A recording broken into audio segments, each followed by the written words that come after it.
All right, guys, welcome back to Overshot, a paintball podcast. Thank you again for rocking with us. But before we get started with the awesome guests I have for you guys, I of course about to tell you about the people that help us. And that first company is Diazana Sports. They make joggers, they make grind air gloves, they make all kinds of cool stuff. They have all the off the leash stuff from Patty Gleason, and they also have a ton of Seattle Thunder stuff that they just got on their website. So if you go to their website at diazanasports.com and use code Overshot when you check out, you'll get 10% off your whole order. That's a jersey, that's pants, that's a shirt, that's whatever you want. You'll get 10% off it. So definitely go do that. The next company I got to tell you about is Volcano. They have awesome bags. Before we started recording, we were talking about awesome snow. You know what sucks? Yeah, wheeling your gear bag through the snow and the mud and all that stuff. No one likes wheeling that. So go pick up a Volcano bag. They're a backpack. It goes on your back. It's got plenty of room for everything. Go check them out. Carlos is the man. They have awesome soft goods and t-shirts and everything. Their code is Overshot10, and again, you'll get 10% off everything you order, whether it's a shirt or a bag. And of course, the number one way to help us out, if you want to just help us out, is our Patreon. The link will be below. The link will be in the description of the podcast. Any donation you can is greatly appreciated for us to try and make this podcast better in every way, shape, and form. So, and any whether it's $5 or we have again one Patreon, I believe is $20. Whatever you can give really helps us out, man. But now that I'm finished with that, I can't wait to talk to Justin Owen of the Saberwolves. Thank you for joining us, man. It's my pleasure, man. Thanks for having me. Awesome. So I love to hear how paintball found you. And I know it was probably a unique way. It's like a family thing for you. You know, your dad plays and your sons and all your kids play, including your daughter. So how did it find you? Was it something your dad introduced you to, or? I guess you could say my dad introduced me kind of indirectly. We were living in Nashville, and Jim Lively was putting on the Lively tournament series at the time. So he had the Music City Open and the Line SI Masters. You know, the old school guys will remember Line SI and the Bushmasters, but none of the new school guys probably will. And they used to hold some big tournaments there every year. And I think it was 1987. My dad just caught a newspaper clipping that said that there was a big tournament that was being held in Nashville. And so we went out there really just to watch. There were these plastic things that were being sold at Toys R Us, Got Ya, and so we had bought some of that. I was playing some of that locally in the neighborhood with the kids that were there, and doing the whole thing as 12-year-old kids would with war. I shot you first. No, you shot me first. Blah blah blah blah blah. Yeah. And so we went out to this tournament to watch, and of course it was paintball. So it was so cool. It was amazing. It was like a dream, but at that same time, it was inaccessible. When we saw guys out there that at the time, even though it was only really 6 years into paintball, you had an organized tournament. You had industry that was behind it. They had just come out with kind of the water soluble paintballs, and so California Magnum was doing it, and all these people. And I didn't know what any of that meant, but there was a target shooting contest that was being held, and my dad, being kind of the guy that he is, everybody that knows my dad knows that he's never met a stranger, and he's very good at kind of walking into a situation and getting people on his side right away. He started chatting with this guy at this target shoot, and it happened to be the guy that at the time was in first place at the target shoot. I'm a pretty good shot. And my dad kind of started bragging up that good thing my son Justin doesn't have a paintball gun, because he kind of fished the guy, and the guy was like, well, he can borrow my gun. Paintball's a little bit different than shooting real guns. So, you reeled them on in, baby. That's right. That's it. And then it was a fairly simple target shoot. You just they were throwing these pie plates up, and then you shoot them. And whoever shot the most out of 10 ended up winning a paintball gun. And that was me. So I beat the guy that was in first place and won a paintball gun. And then Bud Orr handed me the gun himself. Of course, I didn't know who Bud Orr was. Yeah. Wow, that's crazy. It was pretty neat. And it was, they had a booth set up under the tent and all that stuff. And so went and collected the gun, bought some California Magnum paintballs, and then started playing. And so my dad and I really started playing on the same day. And it became, I don't want to say an addiction as much as a philosophy and a way that it influenced my life. I mean, I've said this before, there's no facet of my life that paintball has not touched. And for the better. I mean, there's nothing about my life that I would say has not been enriched by paintball.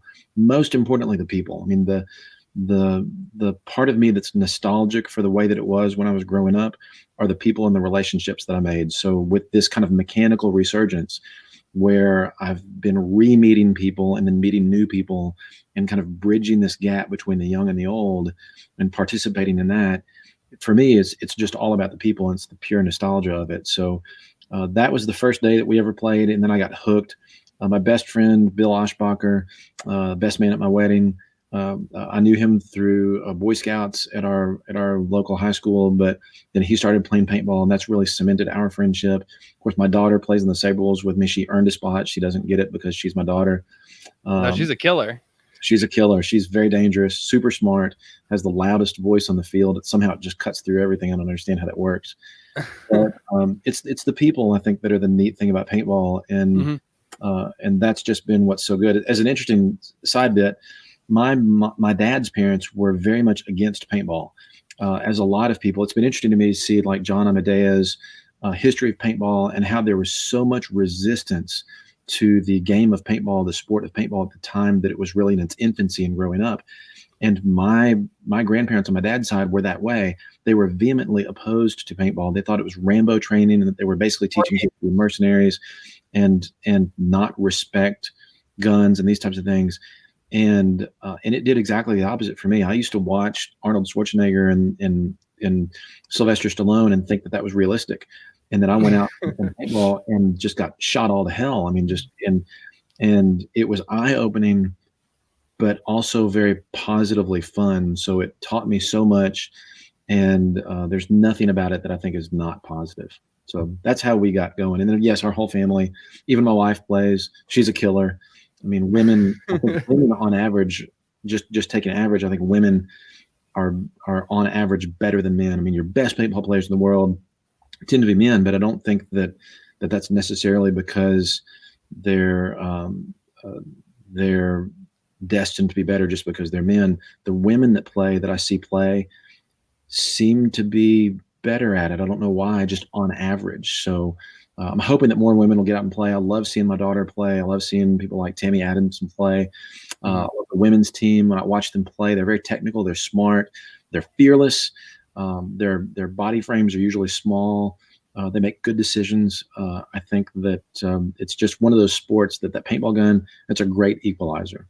No, I love it. And I love seeing the girls come up because, like, bro, it's tough. Like, it's really tough to be a girl in paintball, man. Like, dudes are gross, man. This is a giant boys club, man. And so that's why I give so much respect for girls. That's why I think some of them are so good, because, like, if they were even like a little soft, like they probably wouldn't make it, dude. Like the way Waldo and I talk to each other, like, forget it, dude. Oh yeah, absolutely true.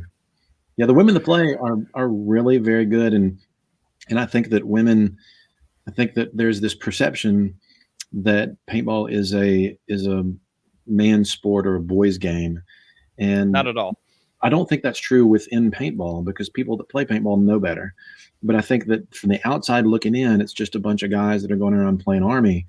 And over time, we've kind of managed to chip away at that. And when people come out and play, they see it differently.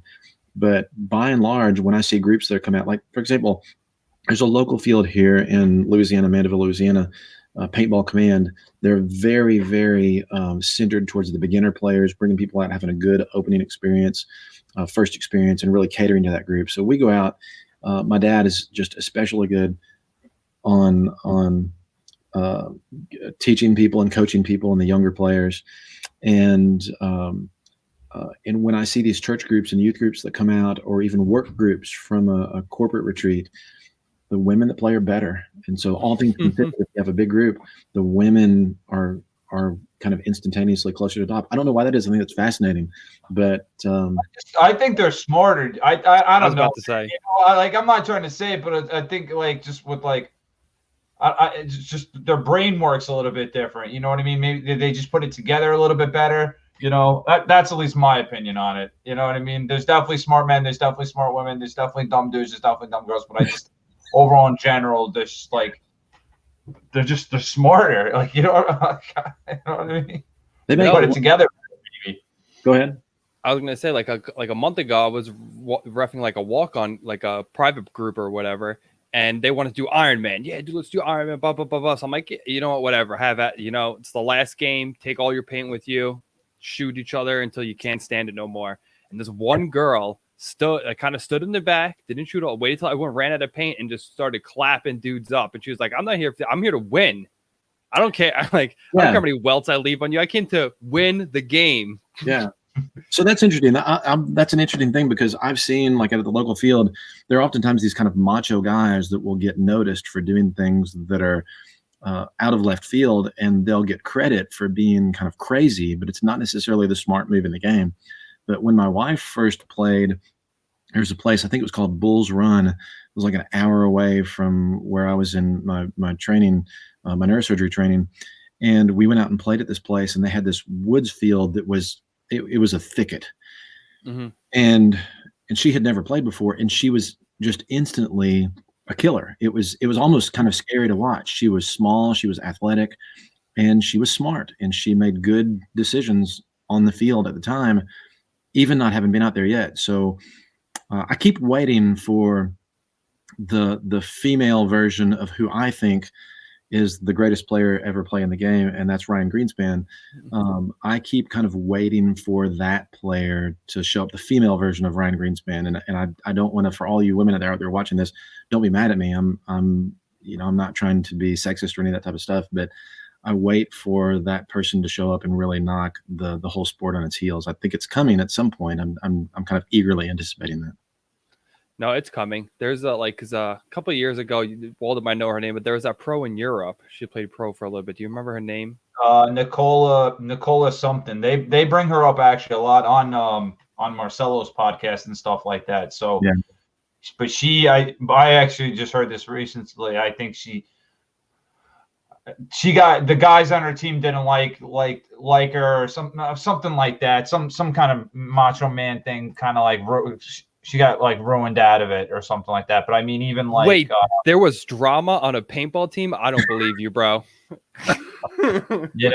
Something along those lines or something like that. But I mean, I think we'll see something sooner than later, especially with all this, focus on, the Team USA program, and then, the different federations playing each other. I mean, Russia's got a pretty good team.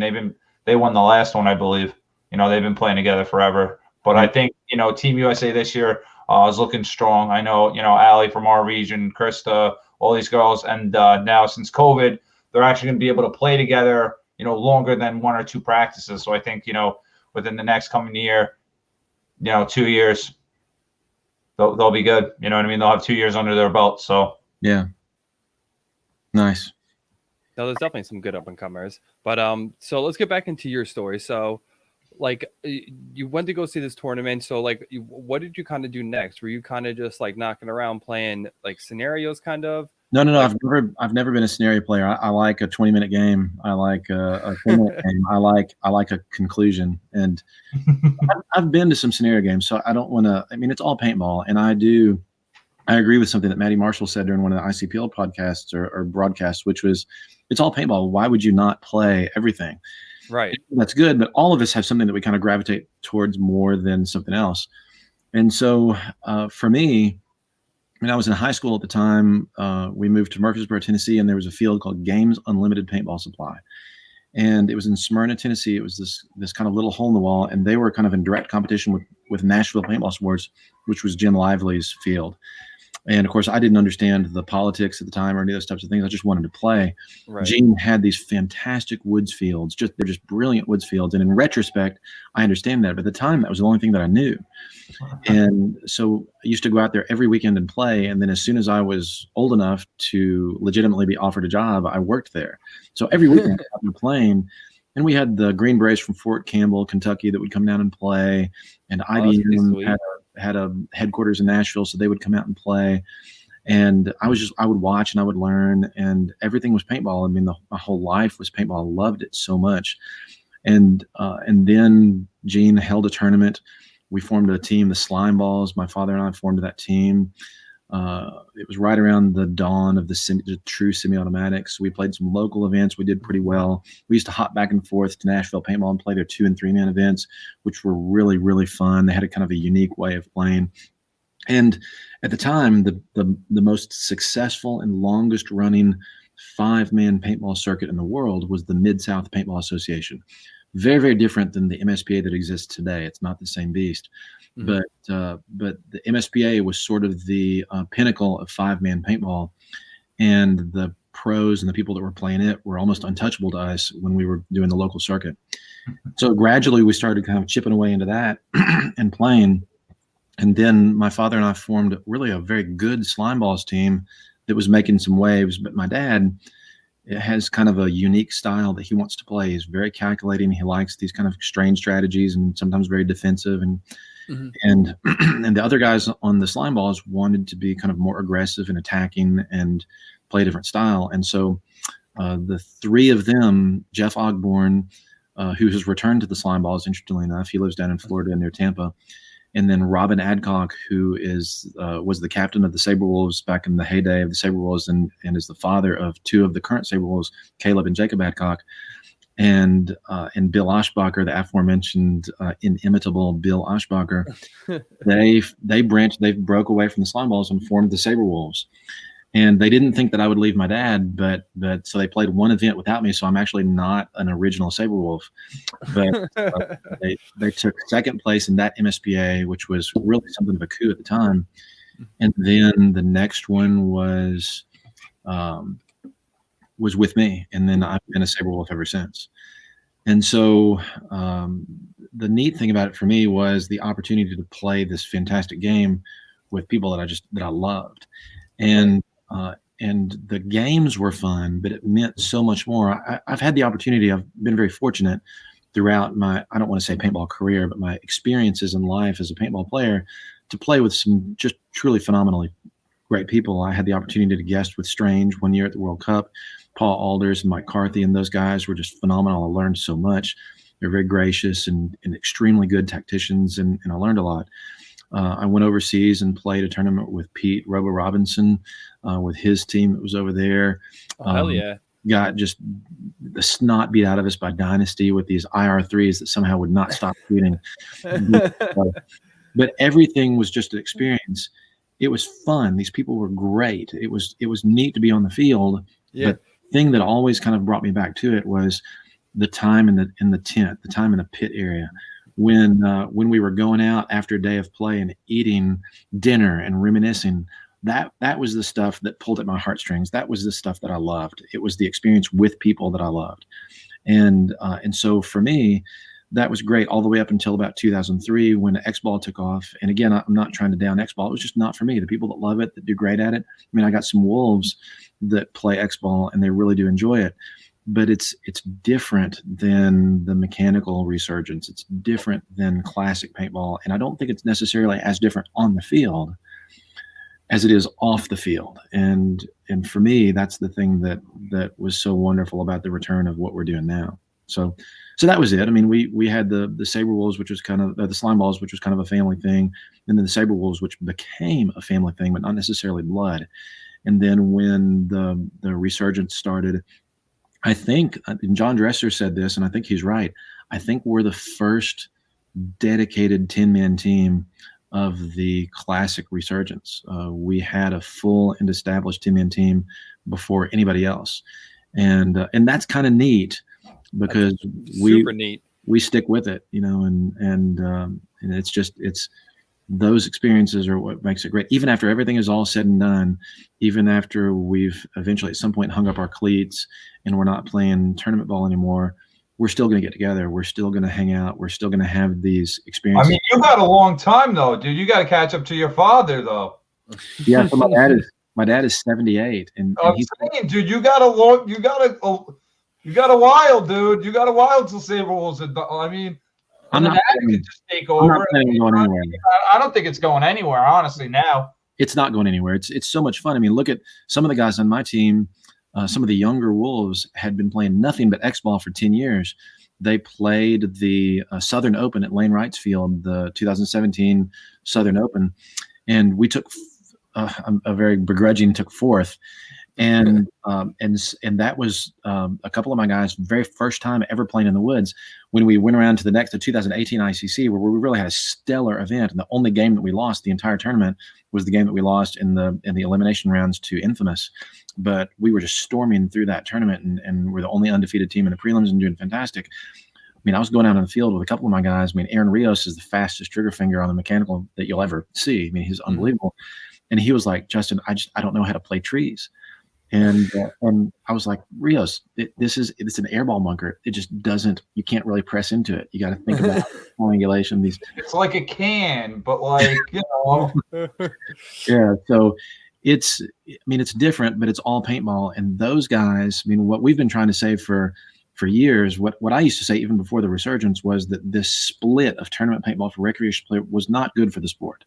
And I'm going to stand by that for forever. That it used to be, during kind of what I call the golden age of paintball, you had tournament paintball as kind of being the natural end result of the recreational player. So you would play recreational ball, but the game was really not that much different. So you would play recreational ball, and then if a tournament showed up in your neck of the woods, you would get 4 or 5 of your friends together, form a team, and go play it. And it was not a big stretch. You didn't have to learn new rules.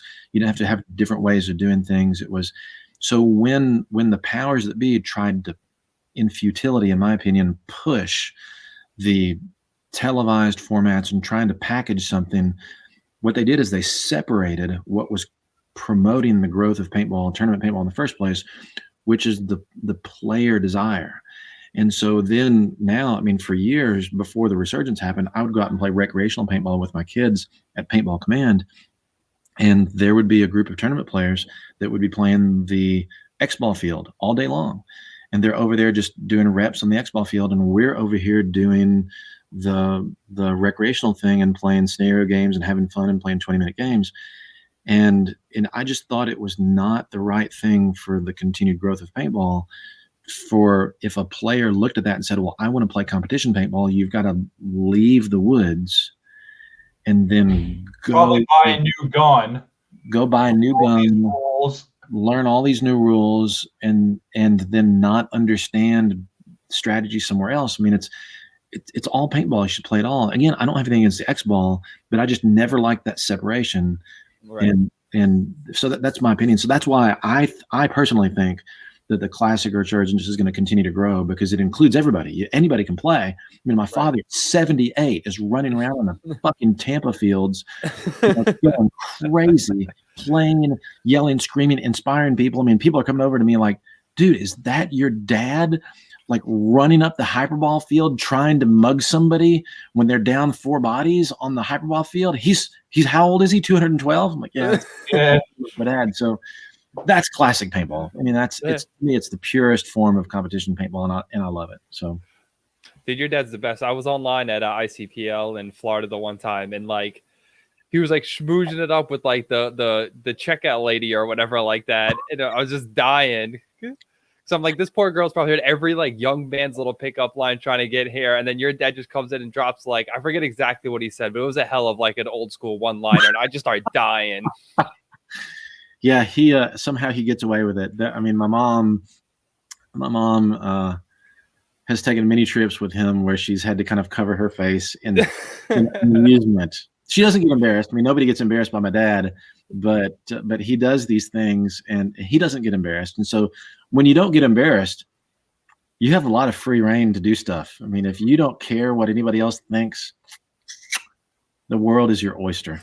Yeah, dude, there's so much truth in that statement right there. It's true. There's so many times where like somebody be like, dude, aren't you embarrassed? But I'm like, nah, man. Like, who cares? And if I'm like not sweating it, like no one else is either. I've learned so much from him, and really just philosophies more than anything else. Because if you don't worry what other people think, there's a statement that I heard one time, and it may have been from my dad, but that is that, you know, another person's opinion has no power over you that you don't give it with your own free will. So if you don't care, what somebody else thinks just does not matter. And that's very liberating. Yeah. Dude, that's a great little statement. I'm gonna have to write down what time this is so I can clip that. That was perfect right there, man. So another thing, how did it go over that you left your dad's team? Like, you know what I mean? When you originally left the Slime Balls to join the Saberwolves, like, how did that go down? Honestly, like, I'm kind of curious on how that kind of went down. It was fine. I mean, my father and I have always had a very good relationship, and we're very open about our feelings about things. And quite frankly, I think he thought that I was making a mistake by not going with them in the first place, or he thought that I had not gone with them when they showed up at the MSBA and played. And so he was wondering why I wasn't there. And he knew the way that I was. I've always been kind of a more aggressive thinker, and I've always been pretty fearless. I am a thinker. I think sometimes I've tried to kind of work out ways to make my game better. Like there was a tournament that we played, the Randy Baxter indoor one year, where we were so far ahead going into the elimination rounds that the last game we were playing a Florida team called Voodoo, I think, that at the time was a very good Florida team. We were going into our final game of the prelims with them, and the game did not matter. And to us, we were going to go in ranked number one no matter what. Right. And so the Saberwolves kind of got together and we said, why don't we just move up every time that someone's not shooting at us, no matter what? Let's just do it. What the fuck? Because who cares? It doesn't matter if we get beat. It just doesn't matter. And I had kind of been pushing this idea with the Saberwolves for a long time that there are so many opportunities in a paintball game that most people spend most of their time talking themselves out of the things that they know are true. So I used to try to make it a point as an individual to listen to my instincts, that if I thought that it was time to go, that probably that was the right thing to do. And so very early on in my tournament paintball career, that's what I used to do. If I had the impulse to go, I would go. Just go. And rather than hold myself back out of the fear of not wanting to make a mistake, I would say, let's go. And then if it works, then you analyze it and say, why did this work? Why did I know without having to think about it? If it doesn't work, then you turn back around and say, okay, why didn't it work? But learn from it and think about it. Always try to improve yourself. So in this particular game, and I don't know if you guys ever were familiar with the Splat One indoor, but it was a rodeo arena. So this big rodeo arena indoors, and it was 5-on-5, so a big field on a rodeo arena with these pallets, these bunkers set up. So there's a lot of ways to move, and he would set up these net bunkers. It is to this day my favorite event of all time. I would love to see it come back. And so the game started, and Voodoo was a very good team, and they were threatening to get into the after rounds, or maybe had just qualified for the after rounds. But we made our primary bunkers, which was pretty aggressive. We were the 45 or 50 yard lines across them, and I kind of looked up. No one was shooting at me, and so I ran up to their 40-yard line bunker, and it was a net bunker, and I was behind two of their players. Of course, they turn and they look at me, and I can see them through the net bunker, and so they're completely exposed.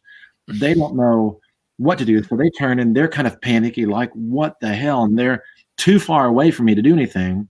Besides, Robin Adcock at the time was in this perfect position to cover me, and I'm sitting there like happy as a clam, and they're both shooting at the net that I'm behind. And I'm like, well, now I'm here. What do I do? And then right about that moment, then I see Bill Oshbacher run forward on the other table and say he's behind them on the other side because nobody's shooting at him. And about 45 seconds into the game, I think our entire team was on their 35-yard line, and we had shot two of them, and their back players were just kind of in this state of stun, like we don't know what's going on. And we just rolled over them with, I think it was the fastest game of the tournament. But really, we were just kind of screwing around, and I was trying to make the point to the guys, like, look, there are a lot of these opportunities in a paintball game. There's a lot of this kind of jostling, and let's wait and see what happens. And you have these opportunities. Let's just take advantage of them. And so my dad, I mean, that was the way that I kind of wanted to play, and I wanted to push the envelope of what we could do and trying to understand theory and get better. And so I don't think my dad had any problem with me going to the Wolves. And then he ended up developing Slime Balls teams that in the MSBA were the only team that we were ever sort of afraid of playing, because he was just so damn unpredictable. He was, as a tactician, so smart. And he could take 4 or 5, sort of so-so players. Not that he didn't have so-so players. He had really good players, but he could take a so-so group of players, and as long as they would do what he said, he could beat good teams. And so that was always kind of scary. So when we would play my dad, I would have to think, how does my dad think that I'm going to think that he's going to think that he's playing this field? And it Your internal chess game was strong. big time. And I was usually right just because I know my dad so well. And there were times when I would kind of be confused, and I would say to Robin was the captain, and I would say, Robin, here's what I think we need to do with this, and blah, blah, blah. And I know it turned out okay. It was better for all of us because my dad and mine's playing styles were so different. But still, there's that family bond. I mean, imagine the Tampa ICPL. There are 3 generations of paintball players playing a single tournament. Where else can you get that? Where else can you do that type of thing? It's competition paintball at the very highest level, where you have 3 generations that are participating together. That's the wonderful thing about our sport. Unbelievable, dude. That was like probably one of the cooler moments of the year. Definitely was like having like I said, 3 generations of your family in a single tournament competing in paintball. So sick. It is amazing. Cool. So talk to us a little bit, about maybe a little bit more about why you came back. Was it the whole, like you said, you were one of the first teams to jump on this 10-man thing. Like, so what about it screamed to you like, yeah, this is me. Yeah, I'm back in. I'm in on this. Yeah, so I'm gonna hold on to that. The first. I'm not gonna say one of the first. I'm gonna say we're the first. And so. World Cup, baby.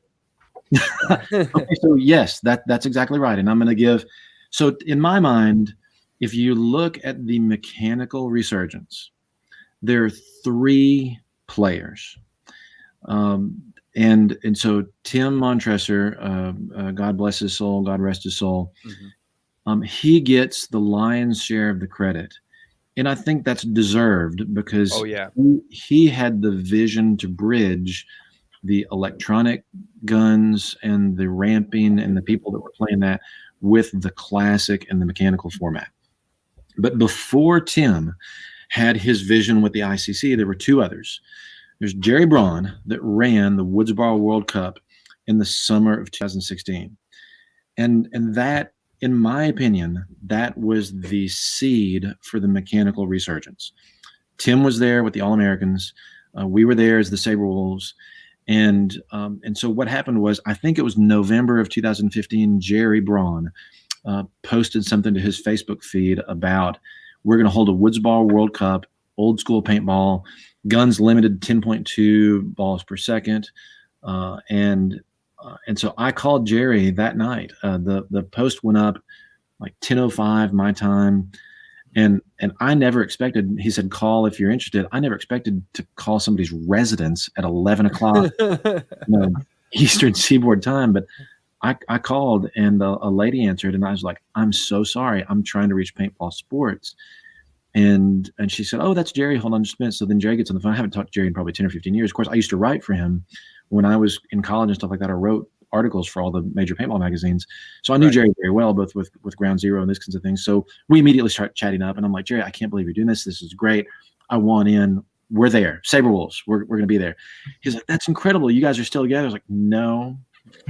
But we'll be there. But we'll be there.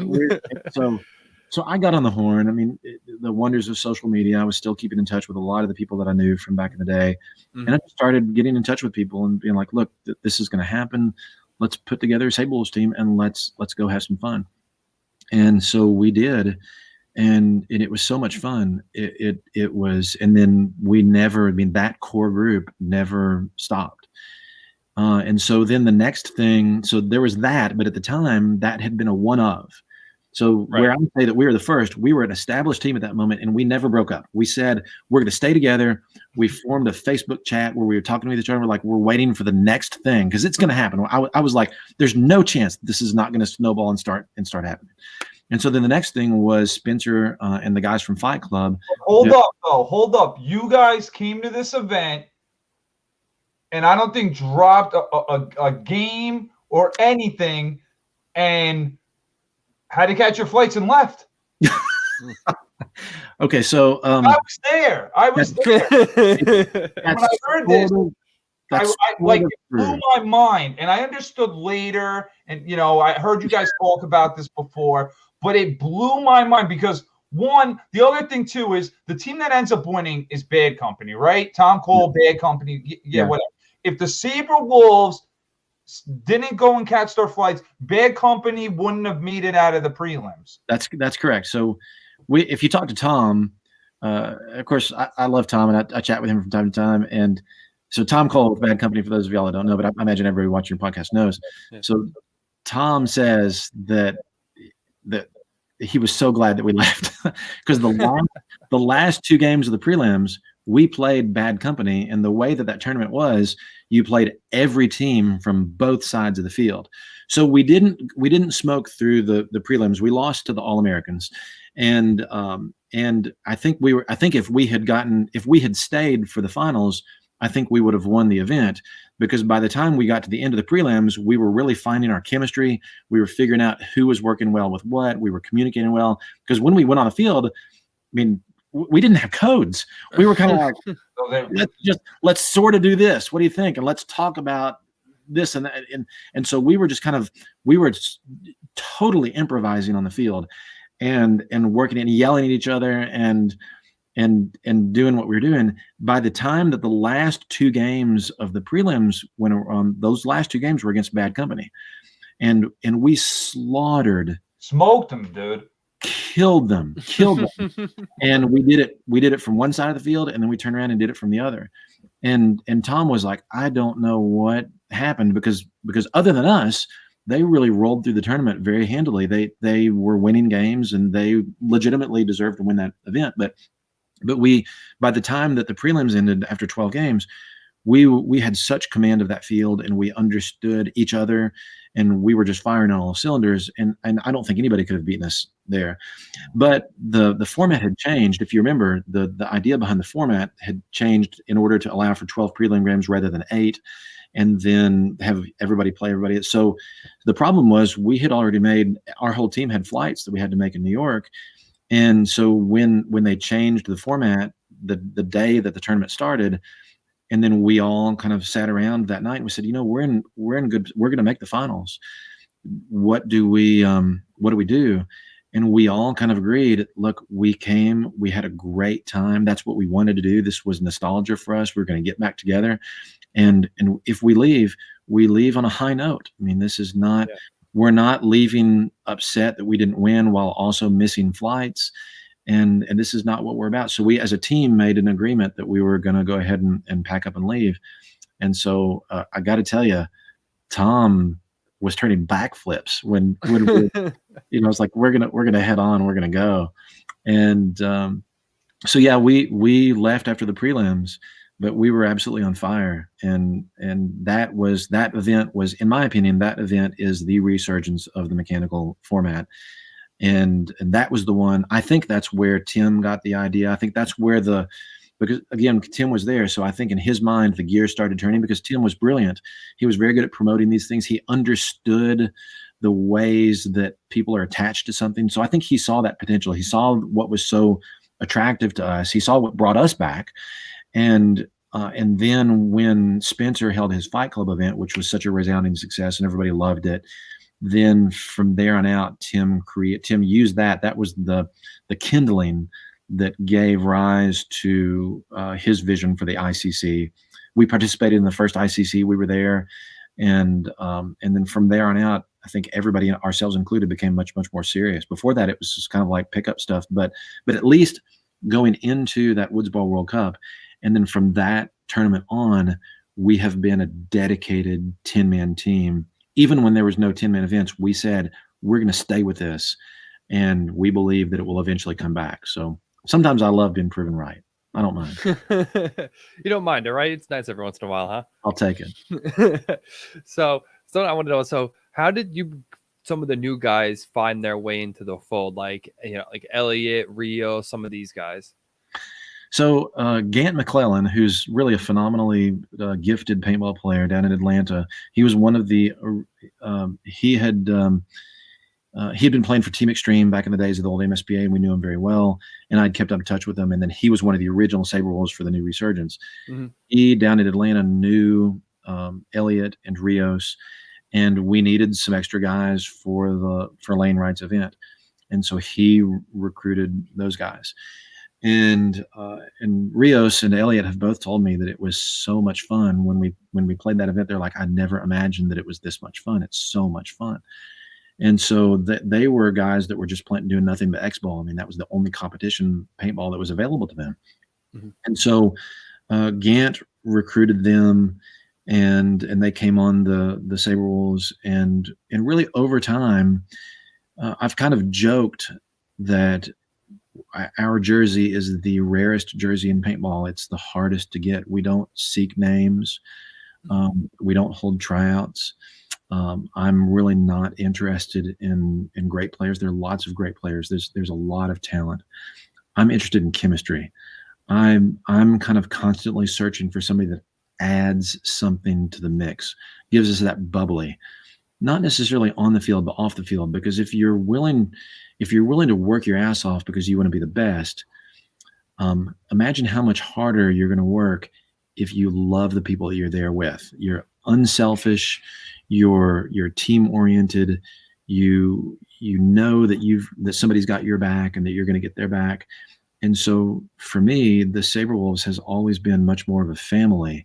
And what I've wanted when I've looked at potential people are, what are you going to bring to that family?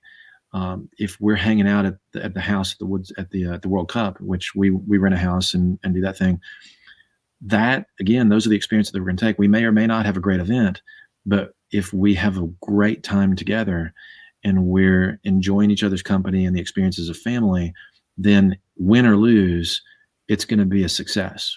We're gonna crave the next event, and that's what I've always really wanted. So over time, we've pulled people in, and we have 16 active people on our roster. There's 16 active players.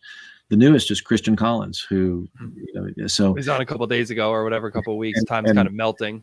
And I absolutely love Christian. He's a really gifted player, but much more important to me, he's really an incredible human being and a great soul. And so when I'll tell you, I mean, it's done deal now. So, but Christian, if you watch this, all of the Wolves were pushing me to get you on long before I approached you about joining on. I knew that I just wanted to see. I was interested, and there have been people from time to time that have called, and I've been honored to receive text messages or Facebook messages or phone calls from people that are asking about tryouts. Can I get on the team? And I think that's a great honor, whether you're a big name or if you don't have a big name, to want to be a part of that. I do think that we have something very special, but I don't look at how good somebody's going to be on the field. There's so many people that are great on the field. What I want is chemistry, and I want chemistry on the field, and I want it off the field. I want it to be fun in the pits. I want people to be hanging out outside of it. I mean, the Wolves have gotten together a few times completely outside of paintball, just to get together and hanging out with the families and do these types of things. I love that kind of thing. To me, that just makes the whole thing better. So everybody that we've got on the Wolves, I'm very careful about who I offer jerseys to, because we bring them on and I kind of say, once you get a jersey, it's like a Supreme Court nomination. You're there until you die or retire. And then we try to make it work. It's a little bit difficult because we've got 16 on the active roster. There are really kind of 3 people that are sort of on an inactive roster at the moment, but they still have jerseys. And so if they come back at some point in the future and they want to play, I'm going to get them in. And it's hard for me because I don't like sitting people. I don't like trying to figure out what to do. A couple of years ago, we had 14 people that showed up at the ICC. That's a bitch for me to try to figure out how to put the team on the field. So like anything else, there's a lot of improvisation and evolution that comes with it. But at its base, the Saberwolves really is a family. I would say that we are a paintball family first and foremost. I mean, I would absolutely give the shirt off my back for any of the guys. And I think they would do the exact same. I believe that they would do the exact same thing for me. And I think that's what makes us so strong. No, dude, you're like, the bond there is always great because I personally feel that if you have a strong bond with your teammates, it's a lot easier to pull yourselves out when it's not going well, because there are times when, maybe you've dropped 2 games and stuff and, tensions are starting to get tight in the pits. And then it's hard to turn it around if everyone's tight. You know what I mean? But even if you drop those 2 games, if everything's still loose and everyone's still, it's easier to kind of turn that around. Or it doesn't weigh you down. I think you're exactly right. So I've seen, like you joked at the very beginning about drama on a paintball team. Come on, I hate drama. I'm too old for that shit. I ain't got time for that kind of bullshit, man. For that kind of stuff. I don't want that kind of stuff. It doesn't make anything better. And so, to me, I think it was Nelson Mandela said, "I never lose. I win or I learn." And if that's your philosophy, then you can never look at defeat as anything other than trying to push you towards the next victory. But I really strongly believe that. I live my life that way. And on the Wolves, we're constantly, we'll come off from a game where we've won 98 or 99 to 2 or 4. And we start saying about, okay, now, but why did we lose these guys? What could we have done better? Why didn't we hang the flag 30 seconds before? Is there anything that we can do better? What didn't work? And so I think there's a tendency to get complacent, and you come off the field and you say, man, we won in 3.5 minutes with 8 guys left alive. And the guys will tell you, I'm always like, I want that. I want the 100-point game. I want 100 points. I'm not going to be the guy. I mean, look at Adrenaline won by 1 point, right? They won the entire tournament by 1 point at the first ICPL. We never lost a game the first ICPL. We didn't lose a single game the entire ICPL. We did not advance into the finals by points. So you have to think about these types of things. And so if you're not pushing yourself to get better, you're going to get left behind. There is some potential that you can reach. If you're not trying to get as far as that can be, you're never going to know what that is. So if you can't analyze yourself critically at every stage, if you can't get off your own high horse, even when you have something great, and say, okay, but I can do better. I can do better than this. How am I going to get better? Identify those types of things. Then you're holding yourself back and you're your own worst enemy. So on the Wolves, we have some challenges. I mean, we're spread all over the place. We don't practice. We can't practice. It's not feasible. And so we have to make the most of what we've got. And that requires us to kind of have this mentality and think about how we're going to do it. And so, I mean, I don't know, philosophy according to Justin, but no, dude, I agree. Everything you just said, I agree with 100%, 100%. It works for us. I believe it. So with that being said, you guys have had plenty of success in the past. Winning. I hosted an event with Will Arroyo that you guys came in first place. You guys, Mid-Atlantic Classic, World Cup, and things like that. What do you think is the difference now between when you first, like you said, you're the original Classic 10-man team. You guys had a lot of early success. Not that you guys have done too bad lately, but do you just think that the overall competition is higher now than in the past, or what's kept you guys from, reaching the podium again? Well, I mean, I think we've won better than 50% of the tournaments that we've entered since restarting. And the wins are cool, but the not wins are the ones that stick with me. Those are the ones that bother me the most. And so there have been kind of key moments in the bigger tournaments where we have made poor decisions and kind of stepped on our collective dicks. and those are moments that happen, I think, in every event. The difference is that when you're playing great competition like Farside or Infamous or Cat Factory, these teams that are really good paintball teams, there's much less margin for error. You have to be consistently good. You're allowed 0 mistakes against those guys. Yeah, 0. You've got to put it together. Now I'm not trying to be cocky about this, but we are absolutely capable of beating anybody anytime. And we have that talent, we have that ability. I'm not going to say who, but somebody came up to us. We beat AC in Chicago on the Zipper Hyperball field, the last ICPL. We beat fairly handily AC, and we had a good plan. We got good guys on the field. I was very confident and comfortable from the start. And this person came up to me, like, I can't believe you beat AC. And I was like, why not? We're very good at this.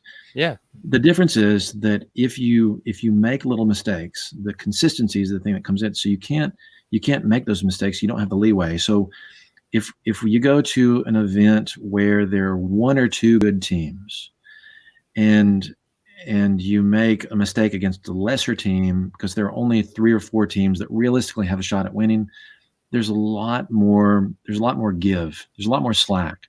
Mm-hmm. So you can recover from those things and still win the event. And we've been very successful at that. We've won just about everything outside of the ICC or the ICPLs. And we've been successful at the ICPLs. We just haven't won. The Tampa field has given us a little bit of trouble, for lack of a better way of putting it. But I think the thing about it is there are several teams at these ICPLs that are capable of winning. You don't have 3 or 4 pro teams. 9 or 10 of those pro teams are capable of winning the event if things come together. So you've got to be consistently good and not making mistakes through the whole thing. There's much less give. And I really think that's been our biggest problem, is consistency in the moments. Like we were doing so well in the Chicago ICPL after our games on the zipper field, we were going into the woods, where I kind of think, because we are typically so good on the woods, I kind of think that we got a little bit complacent, and then some of the other people were like, well, it's us in the woods, we're automatically going to make it. And then in the first game on the woods, one of our guys ran to the wrong bunker, tried to take the other team's back bunker off the break. And we're talking about one of our front guys that goes to the wrong place and damn near made it. But the thing about it is, when those things fall through, when you make those kinds of mistakes, then as a team, it's very hard to recover from those things because there's so little slack. So right. I think our biggest problem has never been the quality of our play. It's been consistency in moments that kind of are our Achilles heel. When we were in the 2018 ICC, when we went into our final game in the semis against Infamous, we were poised to win that game. We were in great shape to win that game and advance into the finals. And we absolutely had the strongest showing in the prelims and in the semis up to that point. And then we just kind of stepped on our dicks against Infamous. And a lot of that was my fault. I didn't prepare the guys the right way. I was kind of doubling back and forth about, do I tell them here's the points that we need? And I've never been a big fan of, well, here's what we need to do. Let's change the way that we play. And so I think a lot of that is on me. I didn't do a good job as a captain to prepare my guys and to tell them, here's what you need to do in this situation, blah, blah, blah, blah. So, for us, we just need to get more consistent. We've got all the talent in the world. We have absolutely unbeatable chemistry. Our team fires on all cylinders. We just need to be more consistent, and that's what we're always striving for. No, dude, that was a great answer. I also agree. Consistency is really hard. Like to make it not so long-winded. I think it's really easy to have one good game a year, but to play good every Sunday is tough. Like I could have one good game a year, but to play that your game consistently good, I think is one of the more difficult things to do in paintball. I agree. So how did you get hooked up with adrenaline? How did James reach out to you? How did these whole, because first of all, your guns look very good. The adrenaline shockers you guys shoot look very good. So how did that all come about? So I've known James. I played on adrenaline in 2002, I think, when Amateur A, and we went over to France and competed over there. And so I'd known James for a long time. I'd reviewed the guns for PGI. I really did like them. And I knew Chad and James and all the guys from Adrenaline, Jason, and really had kind of fond feelings for them back. So when they came back, it was just kind of a natural fit for us to get together. And at least at the time, I think we were and maybe you could argue that we're the most successful mechanical team of the new format, just in terms of victories and things, but I would never argue that. And so James approached us and wanted us to represent the guns, and we were kind of all on board. And so that was neat. This year we're going to kind of take a different path, which James knows, but we're joining forms with Simon with Inception, and then and Eclipse is going to help out with. So we're going to be shooting the mechanical guns, not Conkers, but the EMEX and things that have been flashed up and everything from Simon. And I certainly wish James the best. We felt very positive towards Smart Parts, and Russell and Hans. I absolutely love those guys. Mhm. But Simon, we just is practically a Saberwolf, and we felt like it was just a natural fit to kind of go over with him. Yeah, no, I mean, personally, I love Simon's stuff. I use his barrel. I have a bunch, like all my cockers have Inception parts all over them. Like, I love his stuff. Minty fresh, all his stuff. He's brilliant. Yeah. He's so down to earth. So he's such a cool guy. Such a cool guy. So do you plan, so now that you got the hookup with Inception, are you planning on adding to your arsenal with maybe getting a cocker? Maybe not for the tournaments, but for your rec plays? Have you ever seen me try to shoot a cocker? It's a running joke. I don't know if you know this, but back in the original days of the Saberwolves, we were offered a full sponsorship to shoot Wargame Products guns. But as you can imagine, it required us all to shoot cockers, Wargame Products guns. So Robin, I mean, I felt I wasn't sure, I wasn't that secure in my spot when this came about, because I was like, God, if you guys seen me try to play with a cocker, and so Robin told them no, because he was like, it's not worth it to lose Justin, and so I felt pretty good about that. I was like, okay, that's good. At least I know that I'm at least carrying my share of the load. And I'm not good with the cockers. I do say, though, you know, when I talked to John about he asked me about the question about the most iconic gun for the complete history of paintball. I said it has to be the autococker. It has to be. There's nothing else that comes close in terms of the number one gun, the most influential gun, the most iconic gun, whatever you want to say. And so I give it all the credit. I'm just one of those guys. I don't know why. I don't do well with it. I can't shoot it. I turn it into a blender. My game suffers. So I will not shoot a cocker, but there are guys on my team that very well may shoot a cocker. And yes, it will be an Inception cocker, because they do burn. I mean, they're just phenomenal guns. Dude, they definitely do. I'm trying to learn the ways. I'm trying. I've given up. I've tried. So what do you guys, so Covenant, what do you guys got to hope set up for the future? Like, I know it's got to be difficult with, you know, the thing going on right now. But what do you get, like, what things are you making official? I saw the ICC 5-man roster. You guys are definitely on it. I'm assuming ICPLs, but what else? Do you guys have anything else that you're trying to do? Play the Tiki's tournament. We're going to shoot for the Golden Pineapple in March. That's the Tiki's 10-man. That's down there in Florida. We've committed to the Woods Bar World Cup. We're going to go back to that. So awesome. I told Kevin that we were going to do that. We're going to play the ICPLs. I've committed to that with Tom. We're committed to the promotion and continued growth of the Resurgence. And I really, really, really like and endorse and believe in the ways that Tom wants to make it more professional and do those types of things. We're committed and we're entered and paid up and things for the ICC. We're going to go back to that. We've been at every one. We're never going to skip that as long as we have the option. And really, 2020 was tough. I mean, I think we only played 2 events in 2020 with COVID and everything that's happened. So what I've told my guys is, let's just play a lot of paintball. I don't care where it is. I don't care what it is.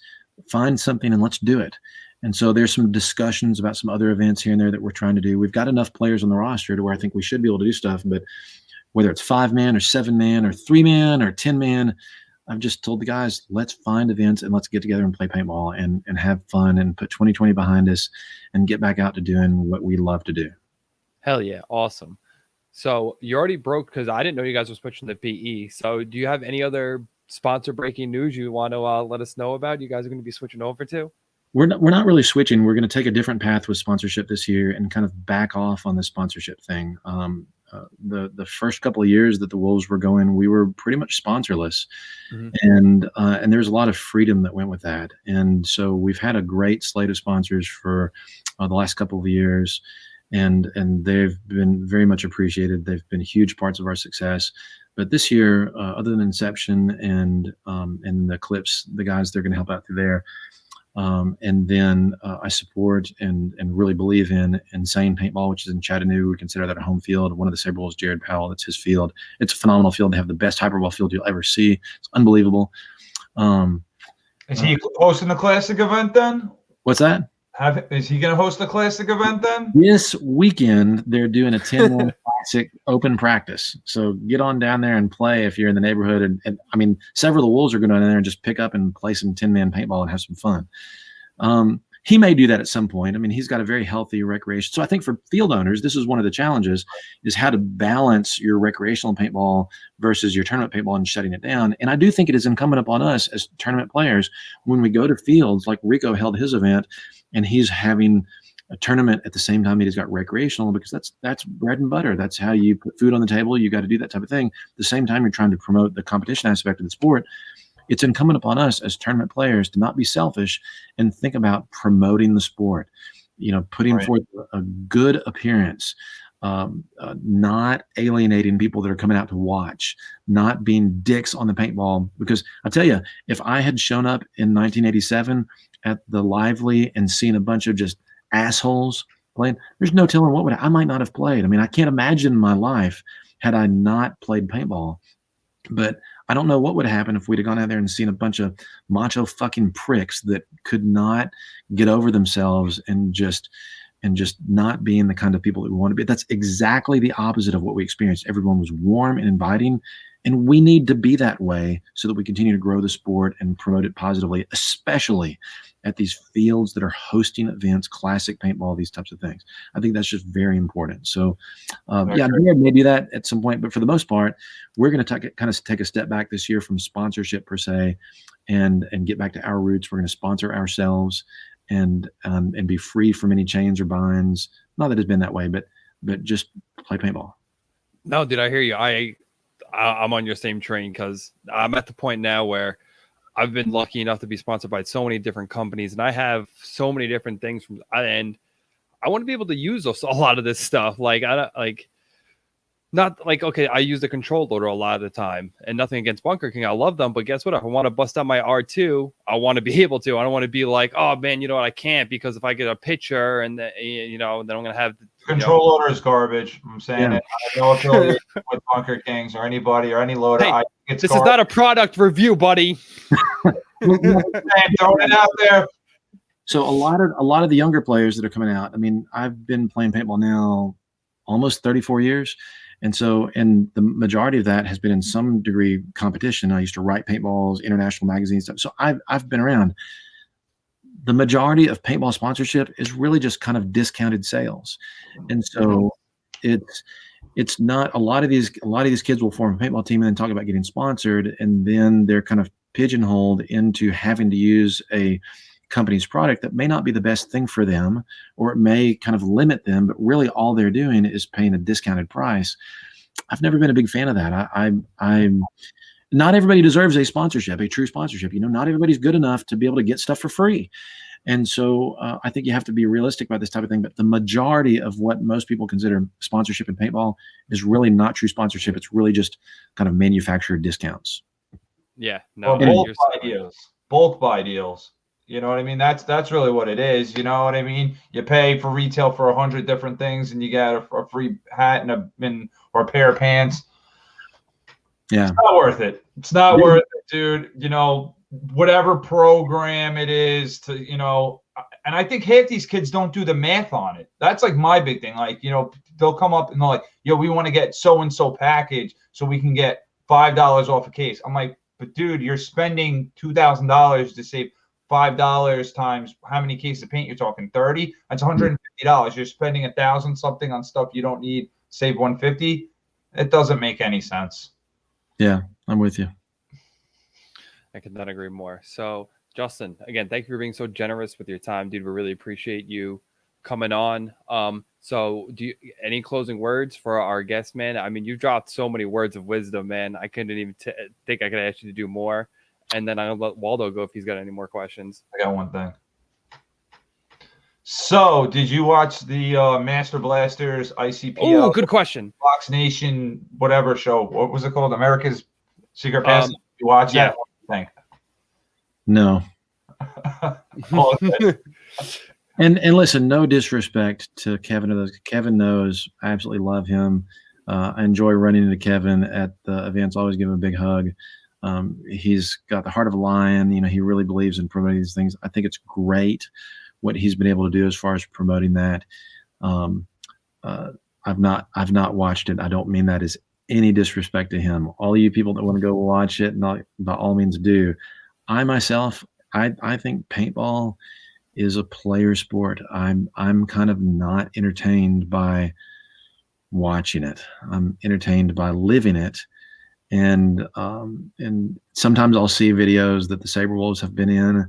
I've kind of enjoyed. A couple of my guys have remixed videos from our events. I'll go back and I'll kind of relive those events through watching those videos. But I don't expect anybody else to have the same emotional reaction to those things as we do. They may say it's cool. And what I think is great about what Kevin's done and the Master Blasters have done with the Fox thing is just putting out there an expose for people that may not know that it exists. It's that newspaper clipping that my dad found. It's the little news story that says, hey, there's a big paintball tournament happening this weekend in Florida, and you go out and that's really where we have to kind of bind together and work together to continue to promote the sport. So anything that promotes the sport positively, I'm in favor of, and I endorse that. Dude, well said, man. Well said. Justin, again, thank you so much for coming on. I love having the Wolves on here. It's always a good time. Again, you were so generous with your time. I could not thank you enough. And, dude, we'll catch all you guys on the next episode. Take it easy, man. Yeah, take care.